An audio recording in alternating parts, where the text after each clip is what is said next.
And tonight, joining us now, Betsy Stevenson, the former chief economist of the United States Department of Labor under President Obama. Betsy, it's great to have you on the show with the perspective and insight of an economist. Talk to me about what you think these tariffs will actually mean for viewers at home. We touched on this a little bit with Vaughn right now, but for ordinary Americans, explain to us how this will actually impact them, both in the short term and in the long term.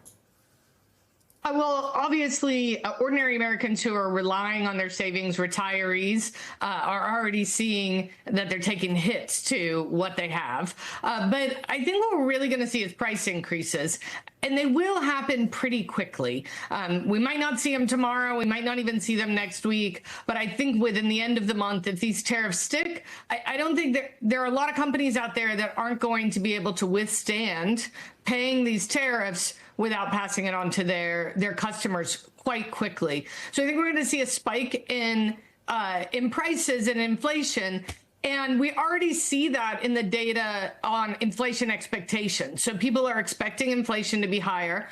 And then what we will also see is layoffs. We're going to see an economy where economic growth is slowing. Will it slow all the way to the point of a recession? I don't know. I think it's more likely than not. But what we do know for sure is we're not going to have the kind of robust growth that we've seen over the last couple of years. I think we're going to see that start to slow down. And so what you're going to see is, for ordinary people, more of your friends and family who don't have access to jobs, higher prices when you go to the grocery store, when you go to buy clothing, or you go to buy ordinary items. And I think that's going to stick around for quite some time. So let me, if I were to say like this conversation was happening with Republicans, and certainly the administration has been making this argument, they say short-term pain for long-term gain. They make the argument that by creating these tariffs, we're going to see an increase in manufacturing here in the United States. What is the validity of that argument? And is there any truth to increasing these tariffs will somehow compel American companies, whether it's pharmaceutical companies or automobile manufacturers, to suddenly overnight get these plants up and running, create jobs, and produce goods that are going to be cheaper than what is coming in from overseas? Okay. First, we'll start with overnight. They can't do it overnight, even if they wanted to. They're not, some magic fairy that blinks their eyes and the factory opens up tomorrow. So this is a long-run investment to open factories in the United States. And you need to be thinking about not just what are the tariffs going to be today, but what are the tariffs going to be over the next 20 or 30 years. And then you have to ask yourself, are you really going to be able to produce it cheap enough in the United States that you're better off doing that than just paying the tariffs and continuing with the factories that you've already invested in? I don't think that a lot of companies are going to immediately come and invest in the United States. First of all, we're going to have a slowing economy. That's not a great investment environment.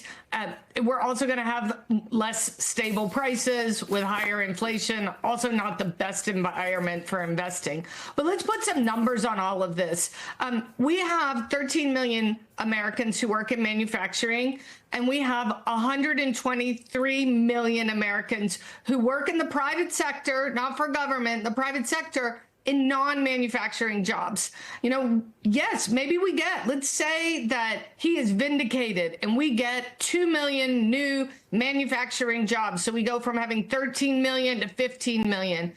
What if they come at the expense of those other 123 million jobs? How many of those do we lose? And it's also worth noting that the typical pay, the average pay in those other jobs is higher than what we see in manufacturing. So it's not clear that we're going to be giving up jobs that are worse in order to get these manufacturing jobs. So it's even in his best case scenario where we have higher prices that persist, that we now make very expensive garments, clothing, iPhones in the United States, and many people can't afford them.